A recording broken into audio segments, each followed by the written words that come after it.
Ils ont commencé dans des ruines pour créer un empire mondial. Sony. Tu penses à la PlayStation, aux télévisions, aux casques audio. Mais à la base, cette marque a commencé dans un immeuble en ruine, juste après la bombe atomique. On est en 1946, au Japon. La Seconde Guerre mondiale vient de finir. Tokyo est en ruine. Et pourtant, deux hommes, Masaru Ibuka et Akio Morita, créent une petite entreprise. Elle s'appelle Tokyo Tsushin Kogyo.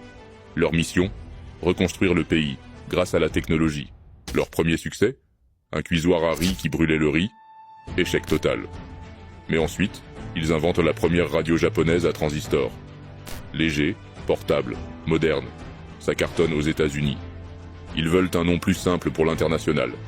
En 1958, la marque devient Sony. Inspirée du mot latin sonus, le son, et de Sonny Boy, jeune homme dynamique. Court, global et inoubliable. En 1979, Sony frappe fort. Il lance le Walkman, le premier lecteur de musique portable. Le son devient personnel. C'est une révolution culturelle. En 1994, Sony débarque dans le jeu vidéo. La PlayStation explose tout. Graphisme, puissance, CD au lieu de cartouches. C'est un choc pour le marché. Et le début d'une domination mondiale. Sony, c'est pas que la tech.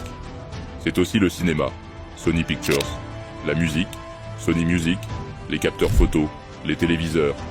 Une marque complète, puissante, mais toujours fidèle à sa base, le son et l'innovation. D'un immeuble bombardé à la PlayStation 5. Sony, c'est le symbole du Japon moderne, créatif et audacieux. Tu connaissais cette histoire ? Abonne-toi pour découvrir les secrets des plus grandes marques.